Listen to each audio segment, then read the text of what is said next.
Welcome back, NoDQ Galaxy, to a brand new edition of the NoDQ Review, number 259. It's been a couple weeks, but we are back here with this week's elite panel of the NoDQ Review.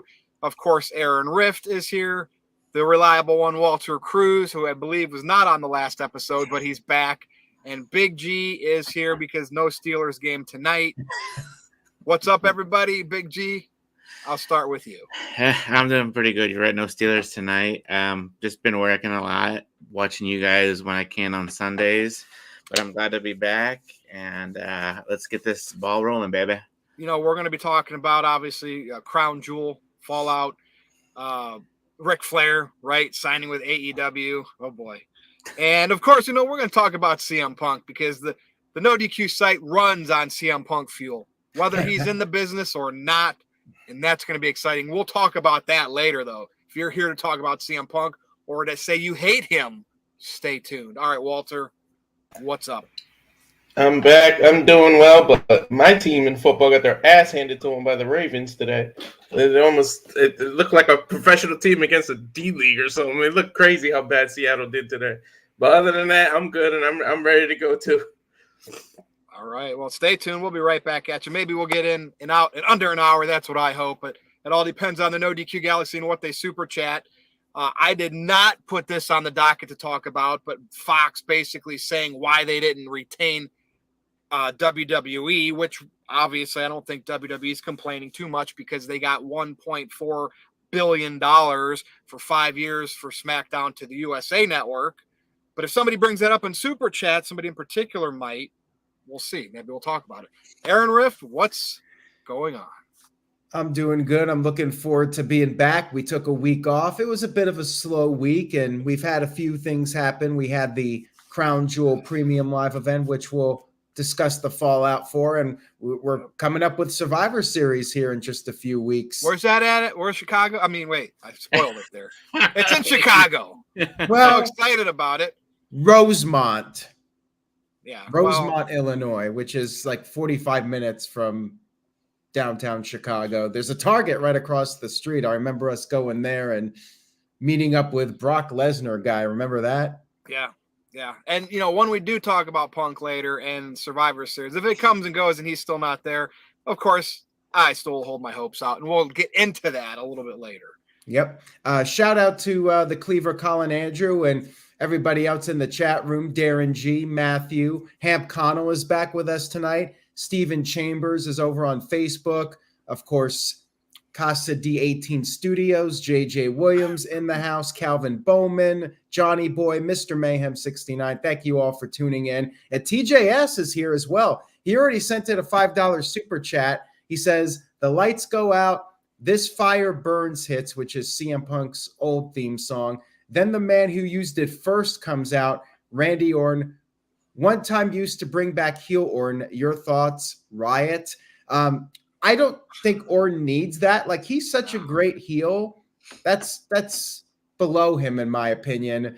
And I think he's going to come back as a face initially. Like, people are going to cheer him, right? So there's no point in him coming back and getting cheap heat in Chicago.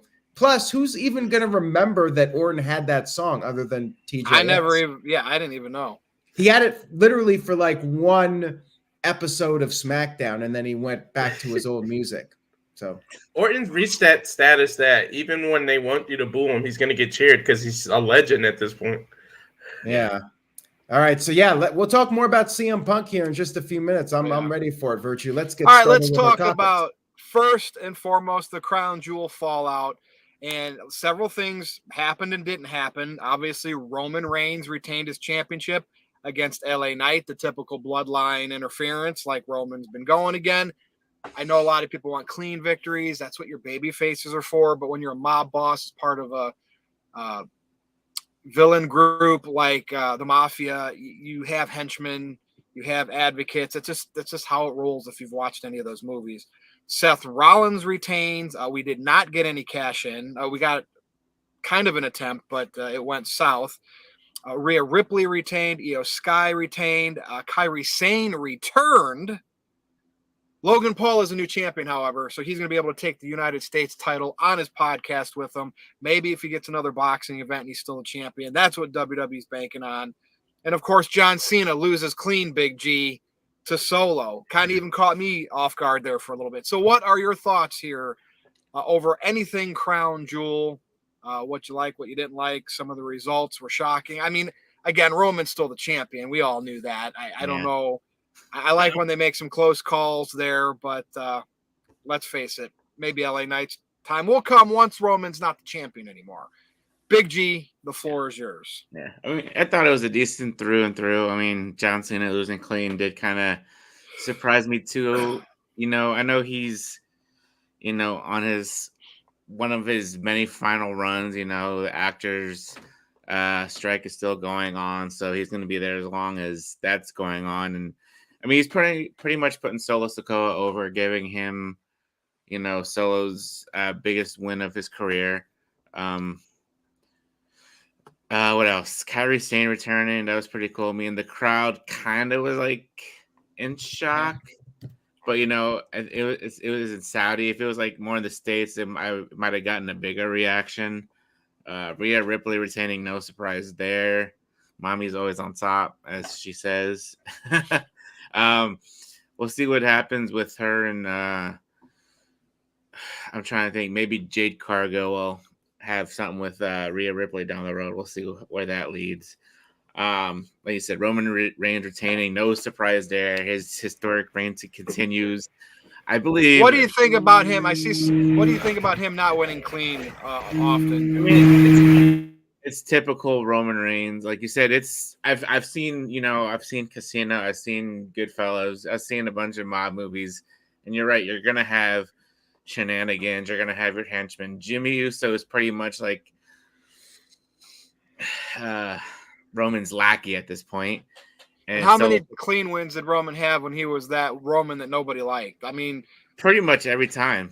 Yeah, you know, and he's the heel. You know, like you said, he is the final boss. And you know, LA Knight got put in that main event spot to see if he can go, and he can hang with Roman Reigns. So eventually he will be in the main event. Will he win the WWE Championship or at the Universal Championship? Probably not. I can see him either winning the World Heavyweight Championship later down the road or even just the US title down the road. And then Cody won. Yeah. Obviously. You can tell they're pushing Cody versus Roman Reigns at WrestleMania 40 again. That way Cody can finish his story. But yeah, like I said, it was a good show. So we'll see. Survivor Series is literally 3 weeks away. I believe Roman Reigns isn't showing up until Royal Rumble now, from what I read on the NoDQ site at one point. So we'll see.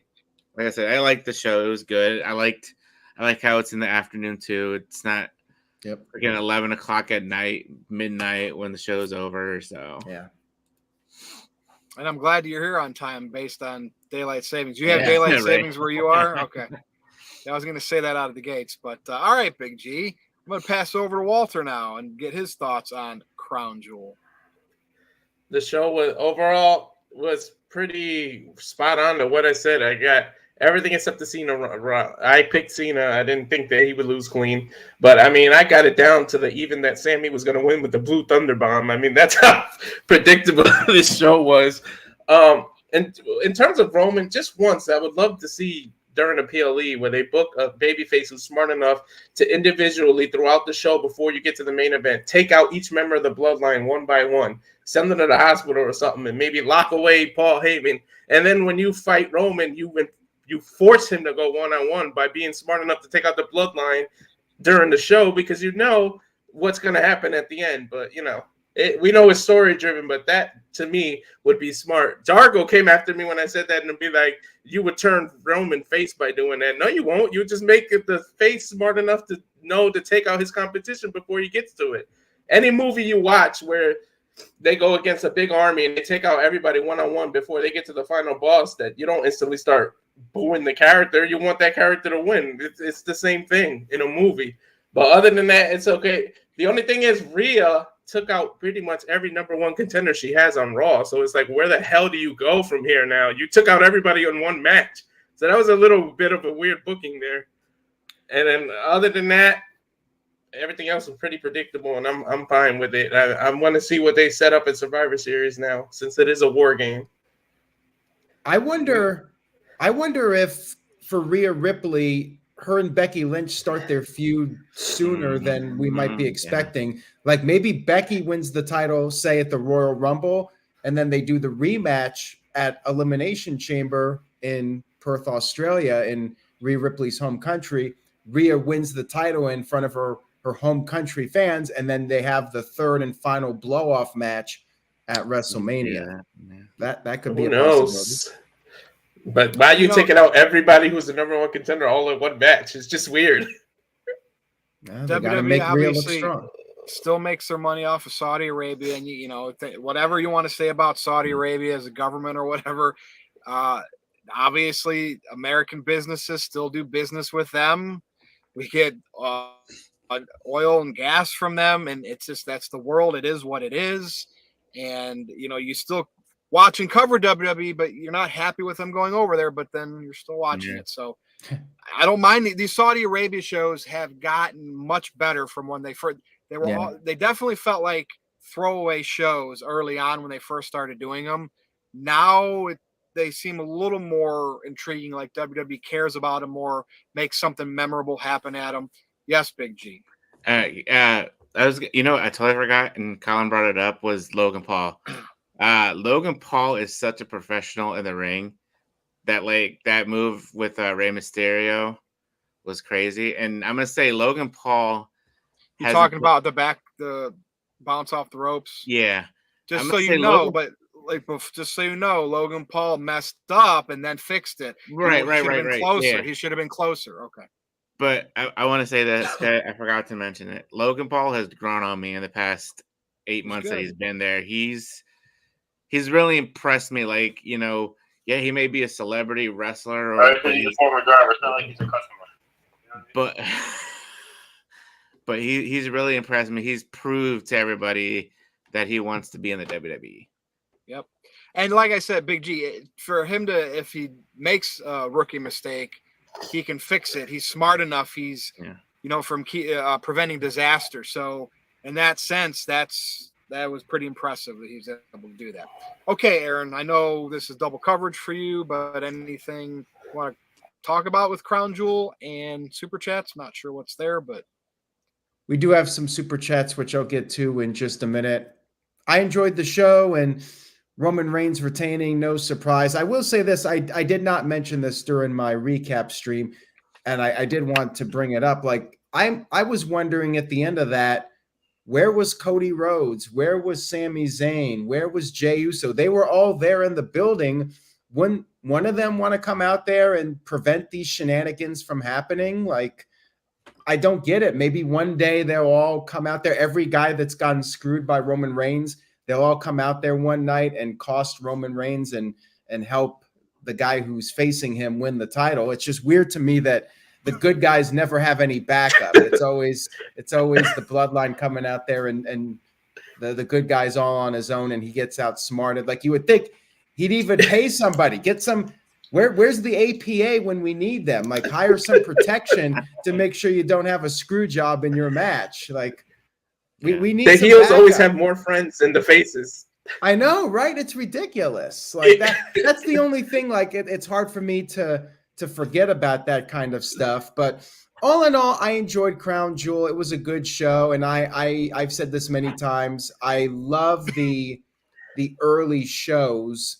It's just easier to watch. Although for some people, they got work, they got weekend plans, they want to do something on the weekend during the day. I get that. But for me personally, I love the afternoon shows, and I'm more alert. I'm able to enjoy it more and do the recap afterwards and then just relax for the rest of the evening.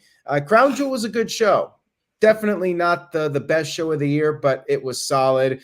And we got Survivor Series coming up, and I'm sure there's a method to the madness. And, we think about the short term with Crown Jewel. You have to think about the big picture, everything with Roman Reigns, what they're building up to with him, and where things are going with Logan Paul, with Rhea Ripley. I'm sure they got their WrestleMania plans already figured out. in the past, they would plan things out like way in advance. And I think now with Triple H in charge, they have a pretty good idea of where they're going for WrestleMania. And I say trust the process. And I think people will be satisfied with how things play out for WrestleMania. Now, Building Nexus sent in a $5 super chat. Thank you for that. I appreciate it. Building Nexus said, Roman must win his next match clean, especially if it's against Styles. I'll add to this real quick here.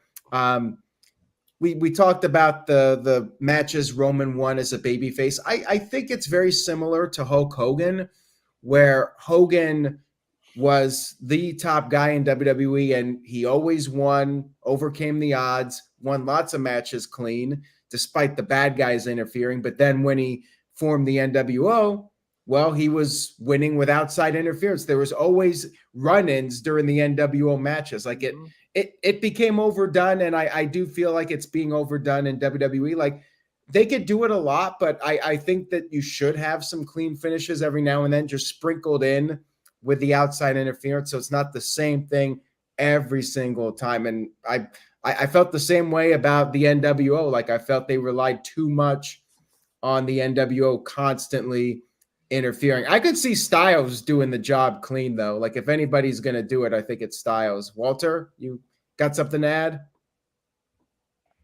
No, I was going to say maybe Styles is good enough to where he'll probably suggest him losing clean. He probably would want that. Like he's a veteran and he'll know how to look up at the lights for somebody and put somebody over. He might be the one that they could put over clean. And to respond to Steven, the WWE contract with Saudi Arabia is 10 years. So we got about 4 to 5 years left of the Saudi deal. Yeah, if you're not a fan of it, all you could do is maybe go on Twitter and just complain about it every 6 months when there's a Saudi show. I mean, we get it. They're in business with a government that is not great, but so are a lot of other corporations, and it is what it is. Yeah. And they are making progress, though, like little by little. And think of it, there's thousands of people in Saudi Arabia that are good people that do have morals and want equality for everybody. And a lot of those people want to go to a WWE show. They want WWE there. And, WWE's just doing business like Disney, like McDonald's, like every other corporation. Walter. I just wanted to ask you, what was the deal with Rhea's entrance? Was that just a progression? That was weird.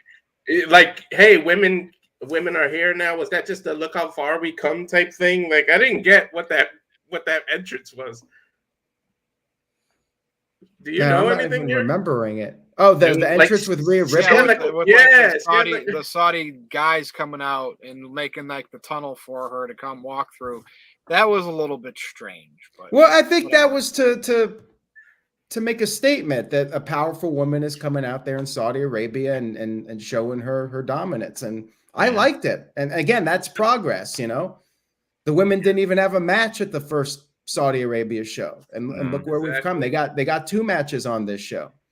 It reminded me of the Undertaker's Druids or something. It was just weird. Yeah, I thought it was cool. I liked the entrance. I mean, she came off like a major star coming out there. And yeah, she won the match, and she doesn't really have any challengers left, but I mean, they're sent up for Becky Lynch. They want to make that the biggest match possible. Walter, it's not like they came out there and were all holding machetes. So I'm just you're right. I'm saying they didn't go that far for controversy, right? I'm trying to say you can have something to make a statement, but you don't have to overdo it. So yeah. All right, we got a $5 super chat from Hamp. He said, "Today in history from 2006, the first ever Cyber Sunday. Do you guys miss those shows?" I'll go first. Yes, I do, and I think that they should bring it back, especially now in the network era, where we're already paying for Peacock, and it's not like they have to sell people on a $50 pay-per-view when you don't even know what the matches are going to be. I say bring it back. I mean, Big G, would you agree? Yeah, I watched the shows back then when they had Cyber Sunday. So what was that one on Tuesday? Taboo Tuesday? Taboo Tuesday, yeah. Well, yeah, it was Taboo Tuesday before, and then it went to Cyber Sunday, correct? Or was it the other Yeah, one? it started as Taboo Tuesday, and then it became Okay. Cyber Sunday. And I liked the concept. I think maybe it was too soon back then, but now with Peacock and with Facebook and Twitter, you Yeah. could do one match where people vote on Facebook, one match where people vote on Twitter or X, one match where people vote on YouTube, one match where people vote on Instagram. Then you get people going to all the social media pages. And I think it would be a great idea to bring it back personally. Oh, yeah. Anybody want to disagree and say, no, they should not bring it back? I think it'd be a cool idea. Yeah, it'd be a cool idea. You can even insert stories in it, like heels' friends all went on Twitter and voted for them, and they could say that was cheating, that wasn't a fair vote. You could do little things with it. You could even do a storyline where somebody uses a Twitter bot to get the votes in their favor. Exactly. Like you can do little things. It'll be funny. Yeah, they could be creative. Blame AI. Oh, there you go. I mean, that's next level, but we'll see if they even bring the pay-per-view back, and then we can start talking about some possibilities as to what they could do with it. But anyways, Building Nexus sent in a $2 super chat. Thank you, Building Nexus. Says Roman Reigns versus Randy Orton after the Royal Rumble. I mean, there's another idea. I mean, didn't Randy Orton get taken out by the Bloodline before he took his time off? I believe so. Yeah, I think that was his last match. So yeah, it makes sense for Randy to come back, and the Bloodline they're on top, and Randy Orton can come back and try to get some payback on them. I mean, Randy Orton versus Roman Reigns, I say go for it. I'd love to see it. Anyways, we're caught up now, Virtue. So any other thoughts? Or no, I mean, Roman Reigns looks like he's just phenomenal. Entrance, mannerisms, the way he played off of LA Knight, just a perfect heel today. And you can say what you want. You don't like the dirty finishes or whatever, but man, I'm telling you, this is a great run. And, we don't get to see it all the time. So when we see it, you appreciate it a little bit more. And it might not be to Royal Rumble, but, I mean, hey, that's kind of a good thing at this point. Yes, I liked when he was mocking the LA Knight being all sarcastic. And he was like, that was great. Yep, that stood out to me. And, Paul Heyman's, whispering in their ears and giving them a little advice, and it's working out. And, Heyman's a little goofy, is always standing behind him, like worshiping and whatever, but it is what it is. And on to the next one. So, all right. Ric Flair has signed a deal with AEW. His energy drinks, their official drink. So, this is just for some Ric Flair marketing, name recognition, obviously for AEW. I don't expect much to happen. Maybe we get some promos. But, with Ric Flair, never say never. I can see him blading, having like a heel punching him, and just not bumping and doing matches. But let's just hope not. It's not Ric Flair and Sting in March or whatever that is. But the fact that he is signed and he's willing to probably die in the ring, well, you almost have to wonder, Walter, like Tony Khan, the guy that couldn't even control CM Punk, one of the hottest free agents in wrestling, and bumped the numbers up a little bit, sold merchandise. And now Ric Flair is there, like at his age and his health. What do you think, Walter? Good luck controlling him. Yeah, but I mean, good for him. I say make your money. I don't care. Who are we to criticize? He's older. He's been in the game. And before I say this to people, I said this on the stream last night. Before anyone criticizes Ric Flair, just remember Ric Flair is your favorite wrestler. So before you criticize him, just remember that people love him. All your favorite wrestlers. I know my favorite wrestler is Undertaker. I know he loved Ric Flair. Triple H loved Ric Flair. So regardless, what are you gonna do? He might be the one that takes that serious and say die in the ring, and it's gonna be sad to say, but are we gonna be that sad if he went out that way? It might be the thing he deserves. Like I don't know. Like that might be what he wants, but screw it. Make money. Lord knows he messed up money a long time in his life. That people know what he did with his money. So if you got a chance to make it, make it. As long as he's happy, that's what I say. Let him be happy. You're gonna get like a 3-on-3 or 4-on-4 tag match where all he has to do is come in and put on a figure four. I mean, that that's might the safest way. Yeah, that might be acceptable, but we'll have to see what happens here. Think about it. Sting really hasn't had a one-on-one match. He's done all tags. So, I mean, if you do that, do it. Bad idea. All right, Big It G. is a bad idea. What do you think, Big G? Ric Flair. Not quite the CM Punk signing, but no, I mean, to me, it is what it is. Ric Flair, he's earned it. He can do whatever the hell he wants. He's got the money, or he's trying to pay back the money that he owes to somebody. Who knows? I mean, we've all heard his drinking stories on his podcast, and apparently his doctors cleared him to take bumps in the ring, so maybe he'll what Dr. Nick Riviera, maybe. Dr. Amon? Oh. I don't know. I just read something when he tweeted out or said something that one of the doctors is allowing him to take bumps. I don't know. But most of us saw his quote unquote last match in that tag match, and oh my god, it was brutal. But yeah, I mean, good for Rick, good for Tony. He got another play toy for another couple months or whatever, how long Flair signed with AEW, and we'll see if I don't want to sound like a douche or an ass, but I don't want Ric Flair dying in the ring in AEW. Let's just put it that way. Fair enough, Big G. Fair enough. And hopefully that will never happen. Hopefully when it is Ric Flair's time, it will be peacefully. It will not be in the public eye, not in a wrestling ring. And it will be a long time from now. And Ric Flair, woo. All right, Aaron, over to you. I'm not surprised at all that Ric Flair is in AEW. They were trying to bring him in a few years ago, but then the Dark Side of the Ring Plane Ride from Hell episode aired, and there was a lot of controversy. So Tony Khan decided to hold off for a little bit, and now Ric Flair's in AEW. He claims that he's probably not going to wrestle, but he did admit that if they would let him, he would. And I feel like there's a realistic chance he's going to wrestle again. Probably not like a full-fledged match, but I could see them trying to rationalize, well, hey, we give him some time to train. We do like a 6-man match. He tags in at the end, does a couple of chops, maybe does a snapmare or something, and then puts on the figure 4, and that's that much? Come on, Aaron. That's a lot. Yeah, well, right? I mean, I could see them trying to justify it that they could make that work and he cannot die. So I will not be surprised if Ric Flair has one final match in AEW. It would not shock me because yes, he had his so-called last match in Nashville, Tennessee. He had a good turnout, but like imagine he could do like an AEW pay-per-view where they have 10,000 fans and they could build it up on national television, and that could be the real send-off for him. Like I could see them rationalizing it.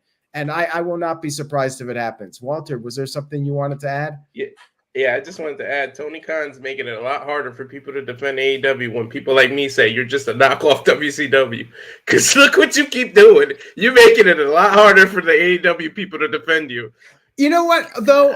I will say this in defense of AEW. They've done a good job with their legends. Like Sting's run has been pretty solid.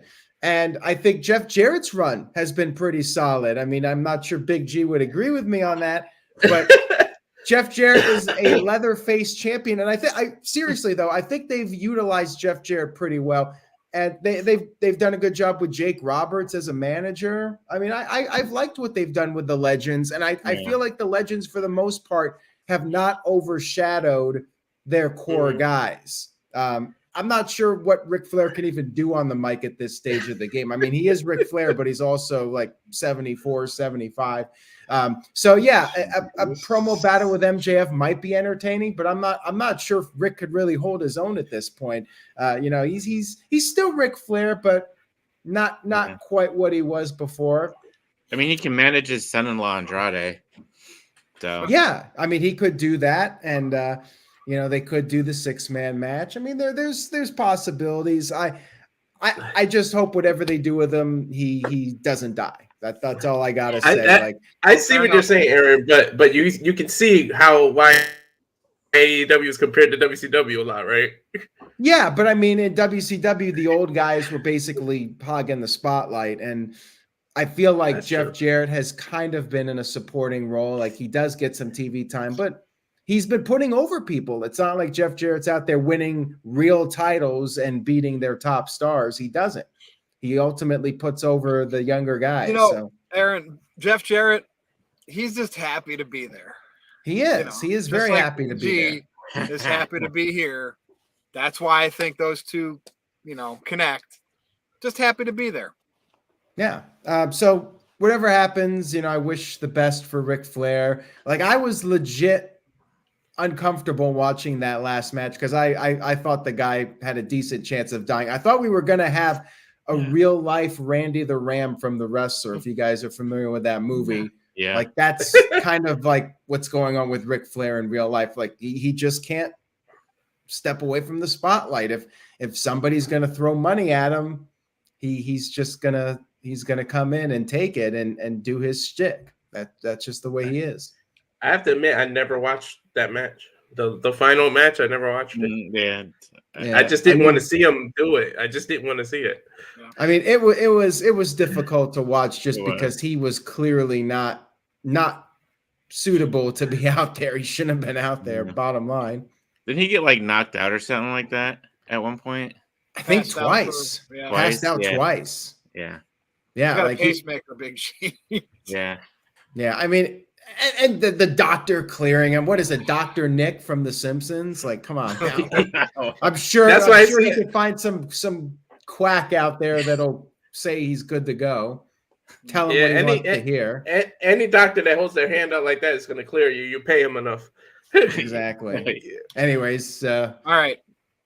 Ready to move on, main event? Yeah, let's do it. Okay, we're going to talk about CM Punk here. And always in the headlines, whether he's with the wrestling promotion or not. Obviously, he's been doing some announcing for MMA, and they always love to have fun with all the rumors, the TNA Impact rumors. Will he show back up in WWE? Look, if he's not at Survivor Series, I'm still going to be saying, hey, now he's going to be in the Royal Rumble. Because business is business, and you have too many potential matches he could have that WWE could capitalize on it. They know it. He's an entity that, in terms of, he would bring buzz for them. I mean, heck, they brought Bray Wyatt back after they released him and did that whole campaign with the White Rabbit. So these little cryptic things that we've seen here and there with CM Punk. I mean, you think they're trolling him at this point? You could say WWE, like, I believe, Big G, correct me if I'm wrong here. Was it the Stone Cold podcast that Vince McMahon was on? Did he not apologize? And it might have been a bunch of smoke, but didn't Vince McMahon not apologize for sending CM Punk a pink slip on CM Punk's wedding day? I believe he did. I believe he said that on this. Okay, now he meant to do it like the next day or the day before, not actually. Yeah. On the Now day. let's be honest, right? CM Punk deserved that pink slip. He quit. Obviously, for whatever reasons, he wasn't happy with booking, right? Although I still think it was the physical, the schedule, whatever relationship he had with the doctor there at that time, and he just walked out and left, okay? So they fired him. Okay, to me, that was him quitting. AEW, whole other ball game. Obviously, we saw what happened at the Scrum, and at first, I was like, all right, man, he really aired some dirty laundry. But as I've seen AEW since then, and you just kind of, you see the trolling that the Young Bucks do right after the fact, the whole stuff that happened with Adam Page, with Jack Perry, the victory laps in the ring, the whatever song, Wayward Son, listen to the opening lyrics of that line. Dude, these guys were out. They had a hit on CM Punk to get him out of the company for whatever reason. And to me, Tony Khan did nothing about it from the beginning. And I truly do believe, if you go back at the timeline and you look at everything, Punk gave it time to be worked out professionally. Yeah. He did not react to Adam Page right there in the ring that second. He gave it time. And then it never mended itself. He won the title. got hurt that night was put out in front of fans where wrestler, hey, do we shoot? Do we work the crowd in these scrums? Tony, like the fact that even WWE does these now, like that's just so, like, you can't do that with wrestling. All the fans know that it's a work.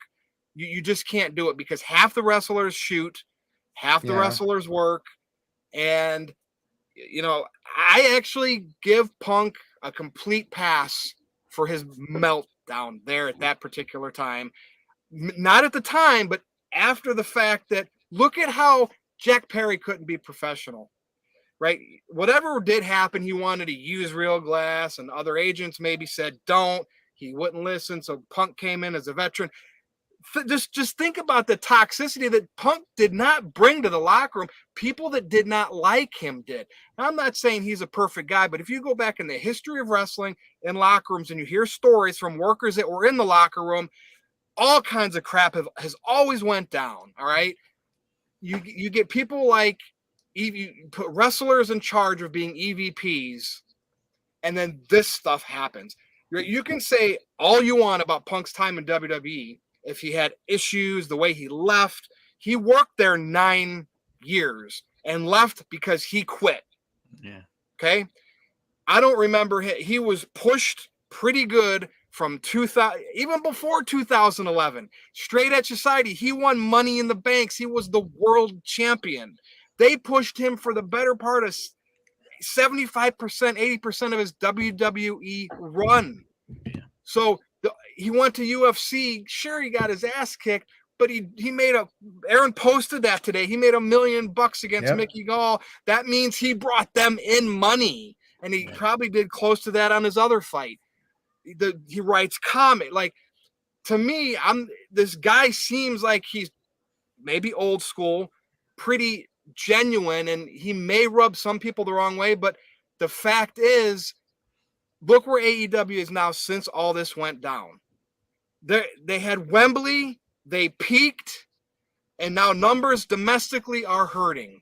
And I'm telling you, I can see WWE wanting to bring CM Punk back to say, hey, look at what kind of company we are. We mend fences with all kinds of people. And it's another notch on WWE's post that they mended a fence with somebody and work business with them. And sure, there could be a short leash, but what's everybody's thoughts here? Because I don't I'll go through a period of time not thinking to talk about CM Punk. I don't proactively do it. And then I go to the NoDQ and I'm seeing posts about CM Punk, whether him and his camp are trying to stay relevant or just somebody like Meltzer, or there's a leak or a rumor. Dude, the guy in the wrestling world today in 2023, what company would not want to have this guy on board for at least a 1-year run and do it right? And he might appreciate a light schedule that WWE offers to their talent now, where he doesn't have to work all those dates, can only just do big events. Walter Cruz, I'm going to start with you. Roman Reigns is still my top guy, but anytime you have a group of people that can't stop talking about somebody in terms of they don't like them, but you hear them still chatter about them, I'm instantly pulled into liking that performer or whoever it is. It's like, damn, you're doing something right. And I'm talking about for the good reasons. I'm not talking about serial killers or anybody does crimes and stuff like that that's in the news. I'm talking about entertainment. Yeah. I talked enough there. Yeah, it's true. Punk equals money, no matter how you bring it, and it equals money. And just think about it. Can you imagine if Punk comes back to WWE and then AEW screws up the bid for 2024 and MJF and Punk go one-on-one in a WWE ring? The FU that they could say to AEW. Like, if you signed MJF and you got Punk, I would immediately book that. Like, I don't care what story Punk is in the middle of. Yeah. Can I piggyback off you on that? Yeah. Rumors, who wanted CM Punk?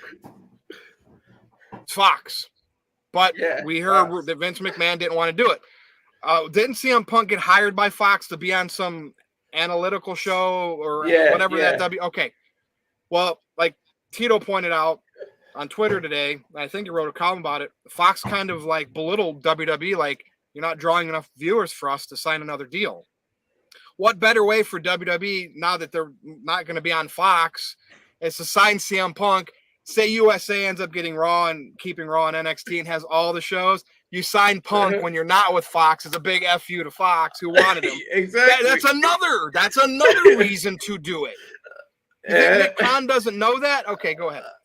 Yeah, and you know they're petty enough to do it. And if you can bring back Hulk Hogan after his controversy, you can bring back all these people that talk crap. You brought back Angle. Angle was talking a lot of smack when he left WWE and went to TNA. Like, granted, he had his personal issues, but everybody talks crap about WWE when they go, and it's about business. Granted, that was Vince back then, and Vince would do anything. I don't know if Triple H is the same or who does that. Would Nick Khan be the one to do the hiring, or is it Triple H, Aaron? I mean, it would be Nick Khan ultimately who makes those business decisions, and Triple H would definitely have some influence. But I say, why not bring him back? And I just talked myself into something. If you lose the bidding war in 2024 and you sue Punk versus MJF in the WWE ring, I'm gonna laugh my ass off up here. Like, it might just be me and Virtue just sticking up my middle fingers for like 10 minutes straight to people because we kept calling it. Like, we kept saying it. Like, I honestly think he's on a dotted line. It's to the point where people talk about it so much that there's Impact. Wasn't there rumors that he might be in Impact? So it's like every company everywhere. He whether it's controversy or not, he's a public figure that you can't stop talking about, and he draws money. At the end of the day, WWE is entertainment, all right, but it's a business. Business draws money. If you can draw money, there's money to be made, then they're going to extend their hand. They're going to bring people back. Yep. So I'm telling you, Punk is signed. Today's landscape, WWE loves internet attention, and that's exactly what CM Punk would bring. And like he gets along with pretty much the veterans. Like, and he's given the Cauliflower Alley Award, right? And Tito could say that's political. They just wanted to, right? Well, they gave it to CM Punk. Tony Khan fired him that weekend. Like, think about it. Tony Khan fired a Cauliflower Alley Award recipient because he couldn't figure out how to make it all work. I keep saying this back to his WWE days. However he was booked during that whole run of Summer Punk on, he still faced all the top guys. And think about it. The Cenas, the Undertakers, the Brock Lesnars, the Rocks. If you're toxic, they're not going to work with you. But he worked with all of them. And he worked with Triple H. And again, whatever ended up happening, his work schedule and getting hurt and beat up, and maybe he didn't see some of the people like the Bryan Danielsons and the Cesaros getting pushed. And that ultimately was just the icing on the cake that made him walk away. I mean, heck, he still went to UFC, got his ass kicked, but did it twice. Right? Get your ass kicked the first time. He came back to try it one more time, and UFC allowed him. That speaks volumes to me is a business thing. He's on a TV show. Yes, it got canceled by Stars, but look at the fan. Like, it's got a pretty high rate, like 90% Rotten Tomatoes. That's a big deal. He writes comics for Marvel. I mean, not everybody does these things. And from what I understand, I don't think he got fired from any job other than what happened at AEW. That's the only time. And you could go back and look at his history as in the Indies, Ring of Honor. He was kind of like causing some issues or whatever. Indie Ring of Honor, the Young Bucks have done that, right? But it's okay. Like, everybody's entitled. Like, the era of indie wrestlers post 2000, it's the world of entitlement. So maybe Punk felt a little entitled, but at least kind of now, I think he's learned from those younger days of himself, and he respects veterans and listens to veterans and wants to be a veteran and preach the ways to the youth, the future generations. They don't want to have any of it, though. And I'm telling you, it's entertaining. And even if it turns into a colossal meltdown, maybe that's what I want to see. But I don't think Punk has a track record of a meltdown, just in AEW. Everything else, to me, was justified to where he never melted down. He got burned out in WWE. The AEW stuff, though, Walter, he targeted. He was targeted by the EVPs and friends. All right, Big G, over to you now. Yeah, I mean, it'll be cool if CM Punk shows up at Survivor Series in Chicago. It's come on, itch your nose. It's Chicago, but no. I've always liked CM Punk. He could come back as a part timer, like you said, lighter schedule now in WWE. He could do a Brock Lesnar, Roman Reigns, John Cena type of thing. I think he's earned it. Let's be honest. I don't know what else to really say. You know. Well, here, Big G. How about this? Let's go to the All other right. side of the coin. Some people might say Punk doesn't want to come back. Well, Bret Hart came back. They talked him into it. Yeah. Ultimate Warrior came back Yeah. for some appearance. These are guys. I was thinking these that guys before. hated WWE to a core. Yeah. To the core. Water and came under the back. Bridge. Water under the bridge. Even Bruno Sammartino came back. Yes. You know? It's all business. Like, it's just a matter of, like you just said too.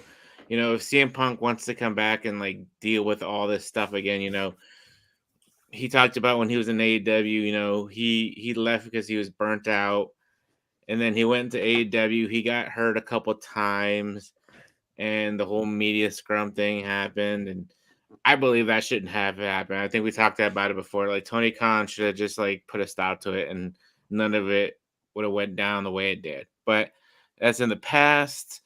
We're looking at Survivor Series. We're looking at WWE. You know, they, like you said, they just signed a big deal with USA for Raw. I mean, for SmackDown. So, like I said, we'll see. Like I said, I'd be down for it for him showing up at Survivor Series. If not, the Royal Rumble. So we'll see. And Big G, you know, I was just thinking, people. Then you got the detractors. They're like, well, he's unprofessional locker room. Puts Jack Perry in a headlock. Allegedly lunged towards Tony Khan's direction. Bret Hart hit Vince McMahon. Brock Lesnar's gotten in backstage scuffles. Jericho and Goldberg, and that's all cool stuff. But when CM Punk does it, it's unprofessional. Yeah. You can't like the others and then blame Punk for being unprofessional. Yeah, it's just a bunch of crap. And like I said, you know, CM Punk, when he went to AEW, he got hurt a lot.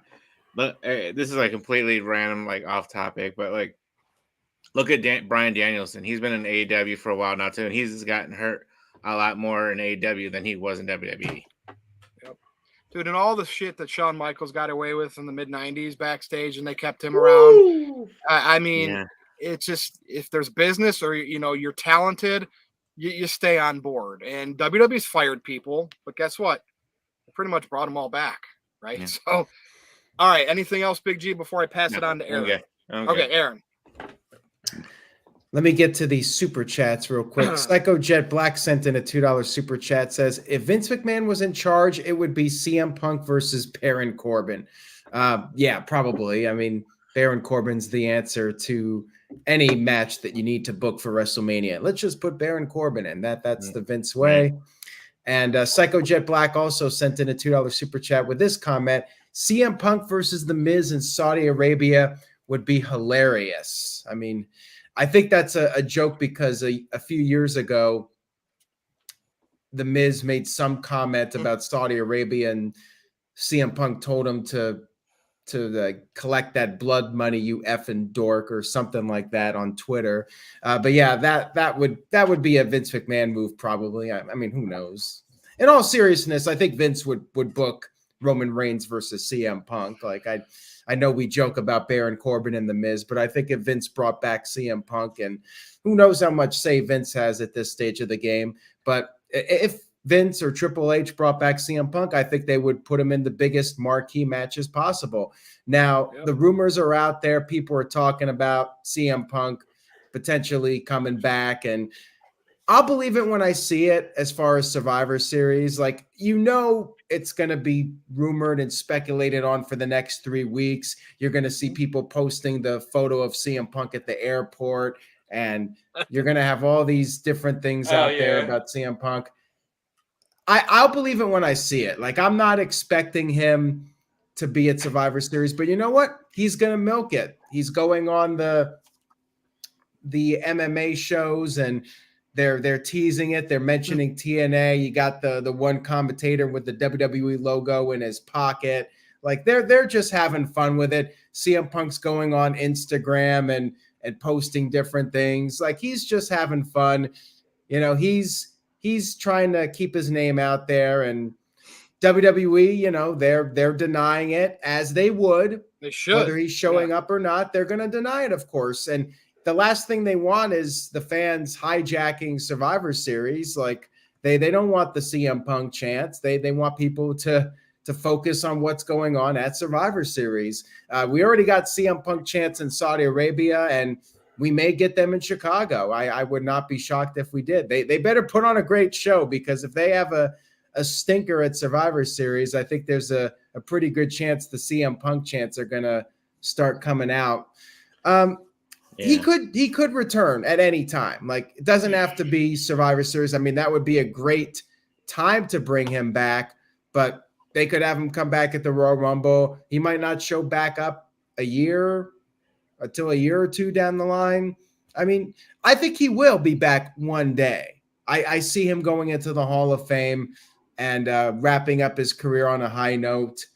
We've seen it with all these other guys. And Triple H, he's cut from the same cloth as Vince. Like, his attitude is, if it's best for business, we're going to do it.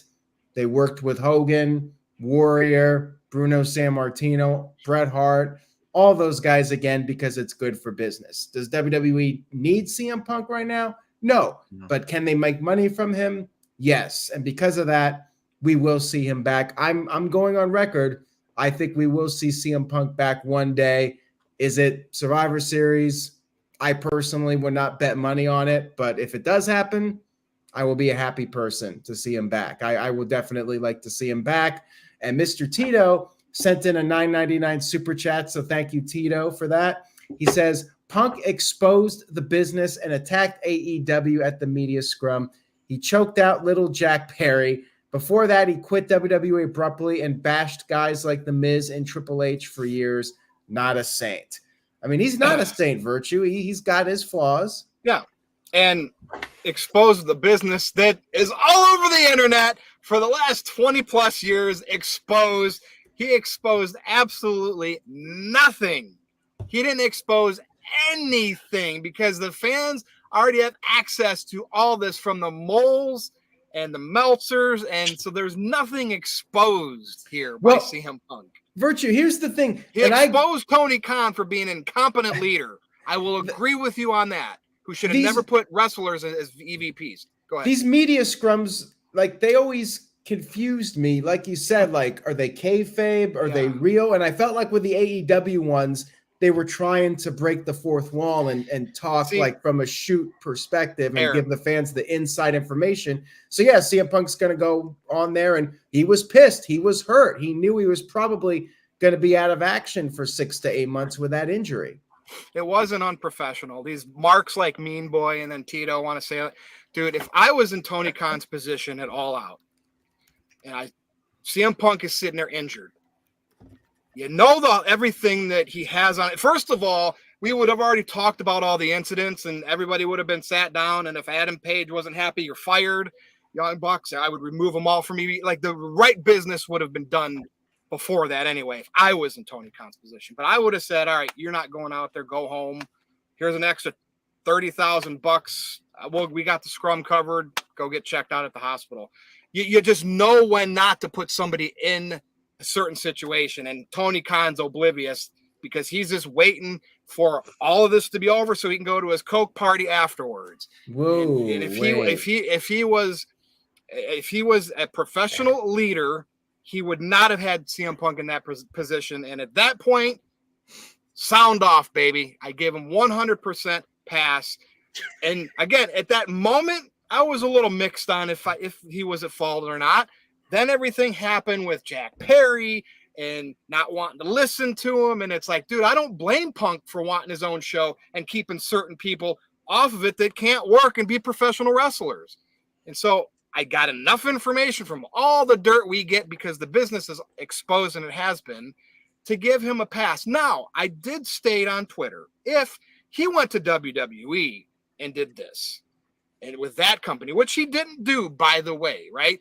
The only thing he did in WWE is walked out on a contract because, more or less, burnt out, injured, whatever issues he had with Dr. Amon, that's fine and dandy. But, I mean, we've gotten apologies from Vince McMahon towards CM Punk. Triple H has said, and now not wrestler Triple H, But Triple H in his role now, he's like, Punk's a quirky guy.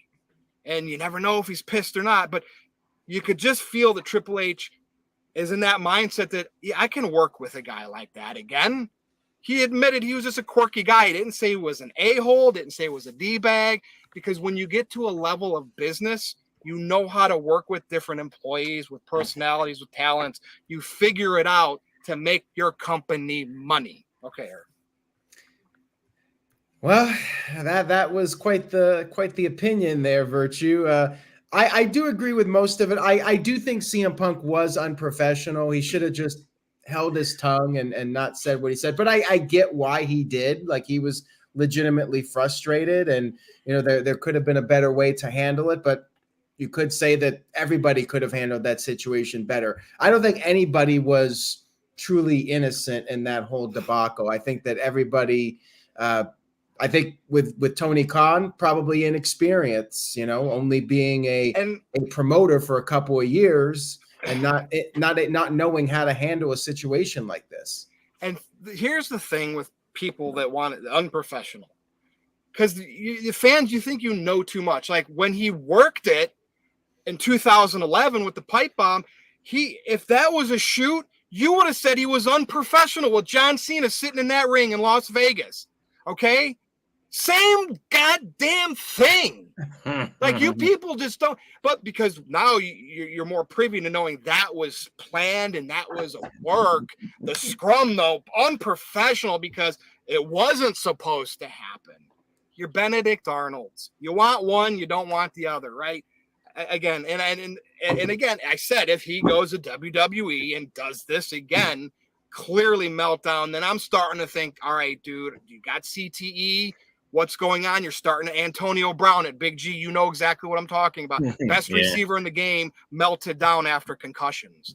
Yep. So it's sad to see, but I'm giving CM Punk a full pass because you need to do something again before I completely think you're off your rocker. And I've gotten enough information to see he was targeted in AEW. Yes, Walter. How come people don't say these documentaries and these backstage things are exposing the business, but you say CM Punk? Don't these documentaries or this Undertaker filming all this stuff behind the scenes, isn't that exposing the business? Yeah. People don't blame any of that. What was that documentary with Bret Hart in it back in the day? Beyond the Mat. Beyond the Mat. I don't know. And then WWE now doing the 24 the. Like WWE 24, like after WrestleMania, after the Royal Rumble, and AEW doing their all access thing. I'm like, dude, people are getting access to all this information. Table talk. It's Tito, you don't know what Punk had permission back in 2011 and last year, or what he doesn't have permission for, what he does. You're just a fan that speculates like me. So you're no more right than I am. So don't sit there on your high horse and act like you have the answers from inside dirt. Meltzer doesn't know. Nobody knows for sure. All we can do is see what happens and then form our opinions based on what's happened. And I'm telling you, he's got to pass because the drama, and trust me, Cody Rhodes, an EVP, left that company. Right. Well, I guarantee you he didn't leave because CM Punk was unprofessional. I'm going to leave it at that. But go ahead, Aaron. Any other super chats? And if you knew this about Punk, right, and you felt this way, why the hell did you put a live mic in front of his face? Exactly. And again, you got to know your wrestlers, know what they're capable of, what they could do. And Tony Khan was oblivious to that. And you got a guy with a torn whatever he had. I would have been like, dude, I know what's going to happen here. You're going to go out and shoot on them. We can't do this. Or I would have set it up for them to do it because I was getting ready to can all the children and release them. But like you got it. It's totally Tony Khan's fault. And if you want me to cave a little bit, all right, CM Punk was 1% at fault. Okay, 1%. There you go. There you go, everybody. I would have made money. I would have made money off of it and booked it. I would have forced their asses to work together. I would have. But see what I'm doing here? Now people want Punk to come back so he can do it again because they want to come back at me. I told you he was that way and he's unprofessional. And that's why we do this. We want to see wrestlers that are controversial, that are entertaining. so I can say I was right and you were wrong, or vice versa. Right, Aaron? That's what makes this whole thing tick since 1998. Yeah. Well, one day it's going to be interesting to hear like FTR's like story about what happened behind the scenes in AEW. Once some of these guys leave AEW, and even the Young Bucks and Kenny Omega and CM Punk, when he can legally talk about it, like one day there's going to be some interesting stories coming out about this, and it'll be a book. You know, some of these guys will write books, and they'll have these stories about what happened and their side of all this drama. Like it'll be. You gotta know your talent, Aaron. Like CM Punk's made his name on the controversial statements, and Tony Khan put him out there with a live mic. You gotta know your talent. Like if you're you know what I mean. And then being hurt, people get so like I've been hurt before. I'm sure we all have, and you just. Yeah, you're mad about it. You know what you got, the road you got to go through, and you just have to you need better leadership. And yet there's a reason why Punk didn't melt down in WWE. We can hear about all the backstage things, how he was quirky, but the fact is nothing was a true meltdown in WWE because there was all professionals involved. And Punk's, he stayed in his lane because he knew, but he wasn't having people like there were no wrestlers there. And that was kind of tricky at the time, right? We could say one of the first EVPs that was still a wrestler was Triple H, right? And that you could have said that was a little weird environment for Punk back in the day. But like I think Triple H has grown from all of that. And now that he's only in that role, when I hear him talk and stuff, it's like, wow, I think this guy really does think business first, right? He brought Bray Wyatt back, and he just, I don't know. He might not be the best EVP, or not EVP, but talent relations guy. But I don't know. He's starting to grow on me. I think him, and I think there could be enough convincing to, if Nick Khan is the one that makes those decisions, hey, there's money to be made here. Heck, our YouTube revenue might go up 25%, our social media. Wow. And if you show an executive figures, they're going to be like, let's do this. And what's our risk reward? So they'll have an actuary figure out the risk reward, and they're going to be all over that, Walter. Go ahead. Mark my words, guys. Now that Aaron said that about FTR, in a few years, all of a sudden there's going to be freaking footage of what actually happened. What? Somebody's cell phone recorded it. Watch. In a few years, you're going to see that. We're going to finally see what happened. Somebody's got footage of some shit somewhere. Where is that footage of the Jungle Boy CM Punk backstage incident? Like, apparently there was footage. I want to see it. Yeah, so do I. And yes, Jerry, one day be released. I'm the moderator, Jerry, so I'm allowed to take up all the airtime. If I rarely have my rants. Tonight was one of them. I was actually going to phone tonight's show in and have everyone else carry me, but All right, Aaron, back to you. Anything else to add? Any other chats? I mean, I'm just curious to see how this all plays out with CM Punk, and I hope he shows up at Survivor Series, but not getting my hopes up. Yeah. And like I said, if that comes and goes and he's not back yet, you know what I'm thinking? Can't wait for number 27, 28, 29, 30 in the Royal Rumble. And then it's just going to keep going on and on and on. And we're going to get CM Punk. We're going to get the CM Punk at the airport photo every month every until time. we finally return. We waited 7 years. Look, I remember when he first came back from AEW, Big G, I kind of was like one of the detractors because I had fallen out of grace with AEW once Tony Khan started publicly being like, this is my show and I'm the booker and blah, blah, blah. And I was just kind of jokingly saying, man, Punk is great in terms of he's Master Carney, and he's coming back taking Tony Khan for everything he's got. And that was an article on NoDQ back when I used to do those. And Punk doesn't follow me, but yet how did he block me on Twitter? He must have read that because he saw his name. Wrestlers like to read about themselves, by the way. They vanity search all the time. And he's since unblocked me, but I was like, I didn't care. He was a dick to me for blocking me for giving an opinion. I didn't care, but because that's fine. Like, that's we have our opinions, and they can like it or not like it. But the bottom line is, we talk about wrestlers who pretty much all make 6 and 7 figures, and I don't know, they shouldn't get bent out of shape, what anybody says, but they should all be able to work together, right, behind the fourth wall, and still, and that's, I think, a lost art, and there's only a few left that can do that. Okay, Aaron. Aaron, if you bring him back, do you bring him back in like a say he does come back in Survivor Series? You bring him back in a talking segment, or you throw him in a match? If it was me, I would, and they had him signed, sealed, and delivered for Survivor Series.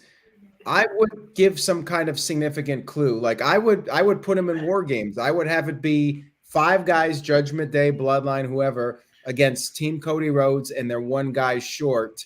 Yeah, I was thinking that. You go into Survivor Series with one guy, mystery partner. They act like they're going to go at it alone, but then when it looks like there's only the 4 of them and everybody's in the ring, cult of personality hits. He comes out there, cleans house, good guys win. Or you don't do mystery, like you don't make it a mystery but that person, like maybe that SmackDown gets hurt and now they're down a guy. You do it that way, but you don't say it's a mystery. Just like screw it, we'll do 5-on-4. But then Punk still saves the day. Yeah, something like that. That's what I would do if it was me. I was calling the shots. That's what I would do. Wrestlers would leave WWE to go to WCW and vice versa, and they would always try to get that one extra to hey, look, we got X-Pac with DX now. Like Edge just left WWE. They probably offered him a Legends contract he wasn't happy with. He went over there. You think that's another, hey, let's bring in Punk, man. That'll be another AEW guy. We got Jade, we got Cody. They think of this stuff, right? They all want to be the alpha companies of the business. And I'm telling you, it's very, very likely. I can't put a timestamp on it, but boy, when it happens, all those people that were in the chat tonight that said he was unprofessional, those are going to be the ones that tune in to hear what we have to say. The thing is, they're going to be chanting CM Punk next time they're in an arena that he's performing. That's virtue. The beauty of it. Here's the thing, though. Like people crap on CM Punk, but remember, people were crapping on Kevin Nash. They were saying he killed WCW. He was a terrible booker. He booked himself to be the world champion. They all hated on him for years. Royal Rumble, what was it, 2011? He came out there. The place went crazy for him. Like he got a massive pop. Everybody was on Twitter all excited. Oh my God, Kevin Nash is back. Like that's wrestling fans for you. They'll complain, but then when the guy comes out there, they'll be the first one to cheer for him and buy their merchandise. They'll turn around. Or they see him in the airport and bother the hell out of him. Even though all the people that hate on Hulk Hogan, he comes out there. You're in the arena. Hulk Hogan comes out there, and you're talking shit about him on Twitter, but you'll be cheering and acting like a 5-year-old kid when he comes out there. And he's still.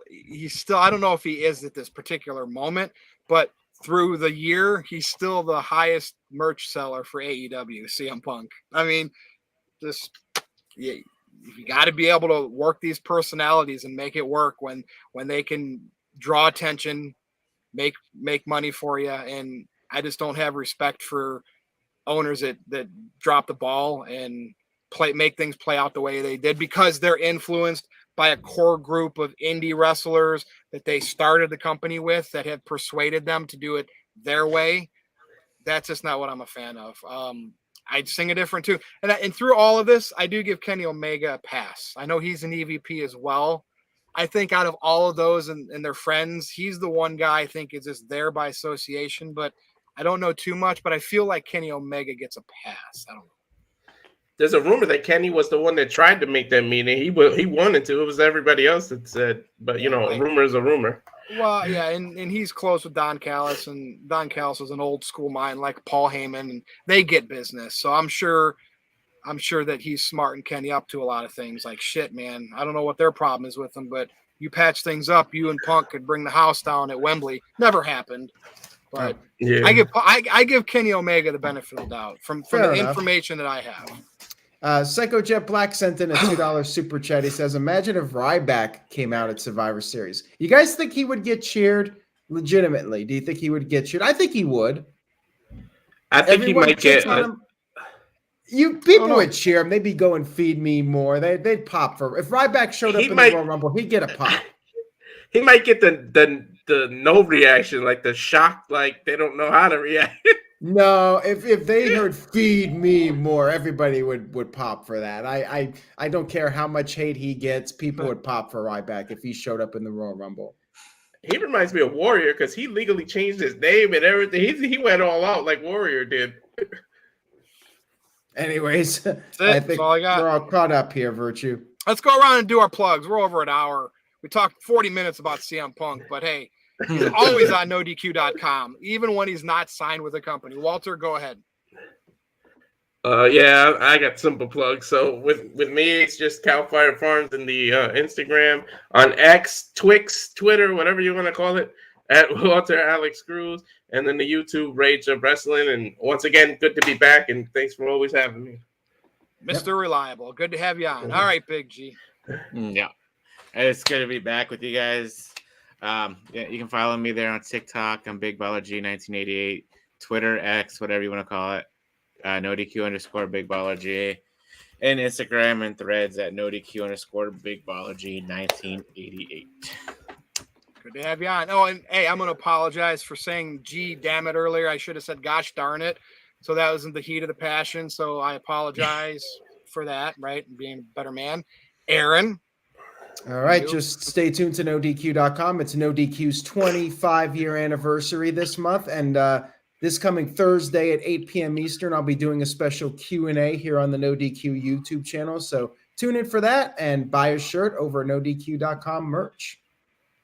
And of course, Aaron, you plugged it. So just go to X.com and follow me if you dare at NoDQ _ Virtue. And there is the man, the myth, the legend, Roman Reigns.